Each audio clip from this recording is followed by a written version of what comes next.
음악 시간은 누구에게나 공평하게 흐릅니다. 어떤 일에 깊이 몰두하다 보면 어느새 훌쩍 지나간 시간에 놀라기도 하고 때로는 아무것도 하지 않았는데도 속절없이 흘러간 시간에 허탈함을 느끼기도 합니다. 중요한 것은 시간은 결코 우리를 기다려주지 않는다는 사실입니다. 부처님께서는 덧없이 흐르는 시간의 소중함을 경전을 통해 일깨워 주셨습니다. 세월의 빠르기는 번개와 같으니 사람의 목숨 또한 그러하다. 밤낮을 헛되이 보내지 말라. 두 번 다시 돌아오지 않을 바로 지금 이 순간 여러분은 어떻게 채워가고 계신가요? 오늘 저희와 함께하는 이 시간이 여러분의 삶을 더욱 풍요롭게 하는 지혜의 씨앗이 되기를 바랍니다. 이 깊은 지혜의 여정을 시작하기에 앞서 만약 이 시간이 의미 있다고 생각되신다면 주변에 널리 공유해 주십시오. 불교에서는 부처님의 가르침을 나누는 것을 법보시라 하여 가장 큰 공덕 중 하나로 여깁니다. 여러분의 구독과 좋아요는 이 소중한 가르침이 더 많은 이들에게 닿게 하는 따뜻한 나눔이 될 것입니다. 이 법보시에 동참하시는 모든 분들의 마음에 평화와 지혜가 깃들기를 기원합니다. 오늘 우리는 대승불교 경전의 꽃이자 왕으로 불리는 법화경의 세계로 떠납니다.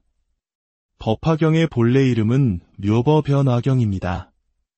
아마 많은 분들께서 이미 공부하고 독송하고 계실 이 경전은 모든 중생은 부처가 될 수 있다는 가장 위대하고 평등한 부처님의 가르침을 담고 있습니다. 그 이름부터 심상치 않습니다. 묘법, 즉 미묘하고 신비로운 부처님의 가르침, 그리고 연화, 바로 연꽃을 의미합니다.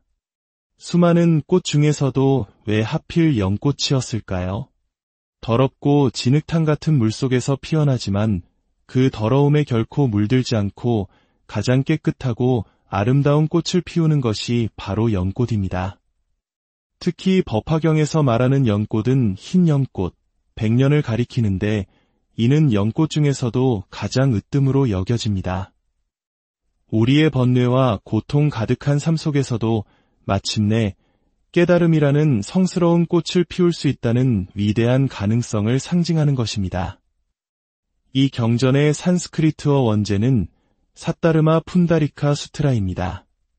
사따르마는 올바른 가르침, 푼다리카는 흰 연꽃, 수트라는 경전을 뜻하니 백년과 같이 가장 올바른 가르침이라는 의미를 담고 있습니다. 부처님께서는 깨달음을 얻으신 후 열반에 드시기까지 45년간 수많은 가르침을 펴셨습니다. 그 기나긴 설법 여정의 마지막 무렵에 설하신 것이 바로 이 법화경이라고 알려져 있습니다. 45년간의 모든 가르침의 정수를 집약해 놓았기에 경전의 왕이라 불리는 것이죠.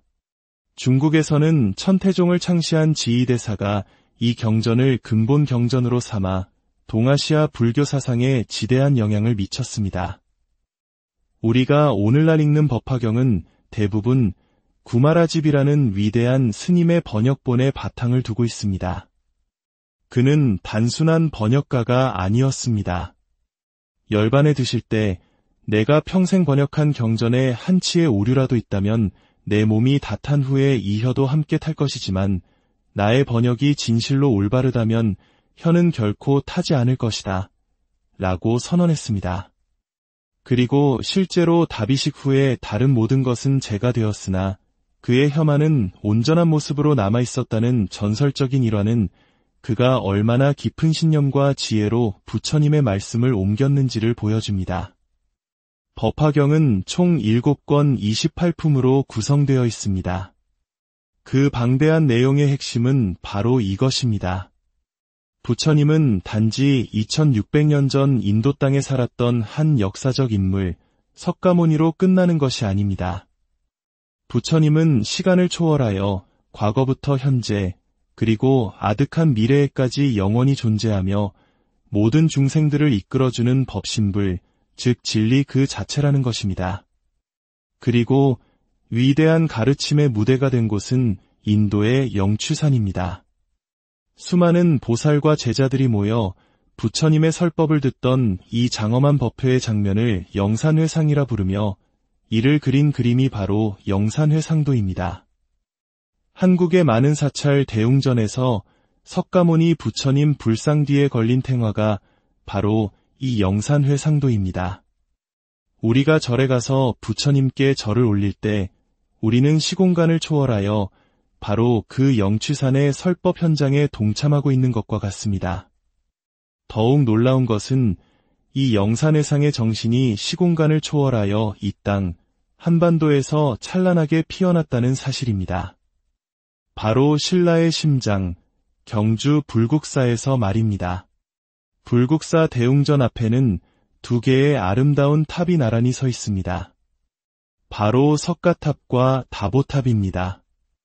이는 법화경 견보타품의 내용을 현실에 구현한 것입니다. 석가모니 부처님께서 법화경을 설하실 때 과거의 부처님인 다보 부처님이 거대한 보배탑과 함께 땅에서 솟아올라 석가모니의 설법이 모두 진실임을 증명했다는 이야기가 나옵니다.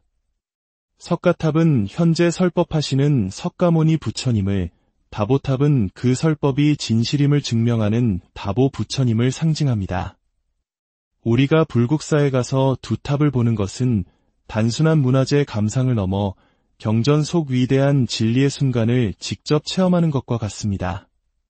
부처님께서는 이 깊고 오묘한 진리를 중생들이 쉽게 이해할 수 있도록 눈높이에 맞춰 7가지 비유, 즉 법화칠비를 들어 설명하셨습니다.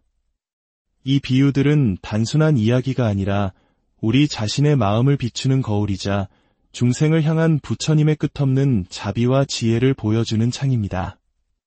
오늘 그중 2가지 이야기를 함께 나눠보겠습니다. 첫 번째는 불타는 집의 비유, 즉 화택의 비유입니다. 어떤 큰 저택에 불이 났습니다. 집주인인 아버지는 밖으로 피신했지만 철없는 아들들은 불길이 치솟는 집안에서 장난감을 가지고 노느라 정신이 없습니다. 아버지가 애타게 얘들아, 불이야, 어서 나와라 하고 소리치지만 아이들은 불의 무서움을 모르고 오히려 불장난을 하며 밖으로 나오려 하지 않습니다. 그때 아버지는 꾀를 냅니다. 얘들아, 문 밖에 너희들이 그토록 갖고 싶어하던 양이 끄는 수레, 사슴이 끄는 수레, 소가 끄는 아주 멋진 수레들이 와 있단다. 어서 나와서 구경하렴. 그 말을 들은 아이들은 신이 나서 앞다투어 불타는 집 밖으로 뛰쳐나옵니다. 마침내 아이들이 안전하게 빠져나오자 아버지는 원래 약속했던 3가지 수레가 아닌 그보다 훨씬 더 크고 화려하며 보물로 장식된 흰 소가 끄는 수레를 모든 아이들에게 똑같이 나누어 줍니다. 이야기에서 불타는 집은 고통과 번뇌로 가득한 이 사바 세계를 철없는 아이들은 바로 우리 중생들을 의미합니다. 아버지는 부처님이시며 양, 사슴, 소가 끄는 수레는 중생들의 근기에 맞춰 설하신 다양한 가르침, 즉 방편입니다.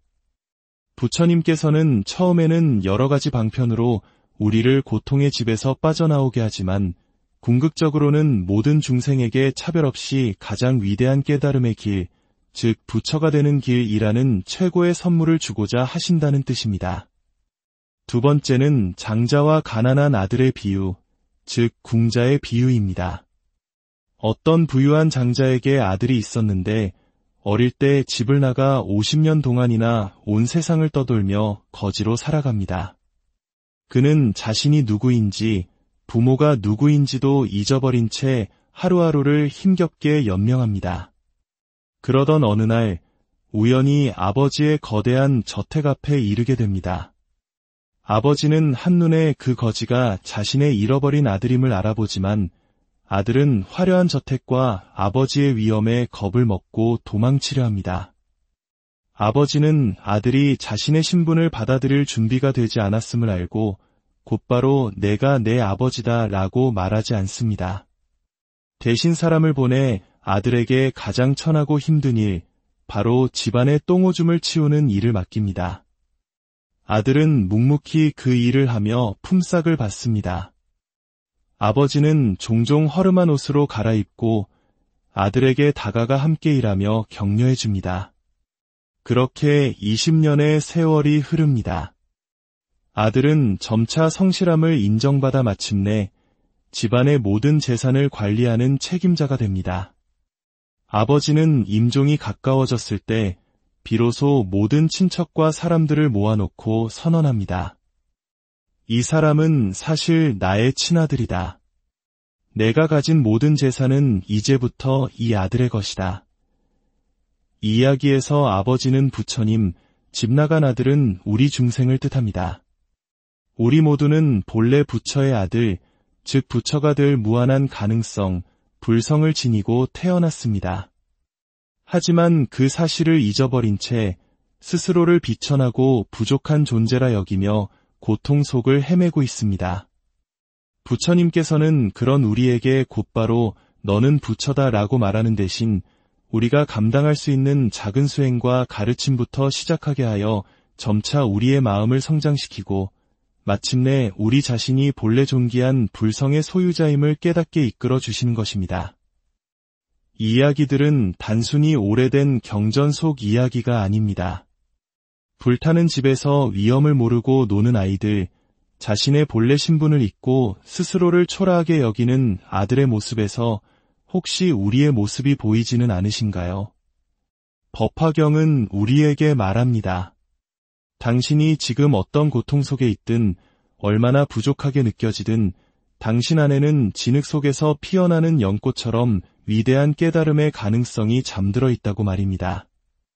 부처님께서는 아버지가 아들을 기다리듯 무한한 자비와 지혜로 우리가 스스로의 가치를 깨닫고 고통의 집에서 걸어 나오기를 영원히 기다리고 계십니다. 부디 법화경의 지혜가 여러분의 삶을 비추는 등불이 되기를, 그리하여 각자의 마음속에 잠들어 있는 가장 귀한 보물, 불성을 발견하는 기쁨을 누리시기를 진심으로 기원합니다. 오늘의 지혜로운 여정은 여기까지입니다. 다음 시간에 더욱 깊이 있는 가르침으로 다시 찾아뵙겠습니다. 감사합니다.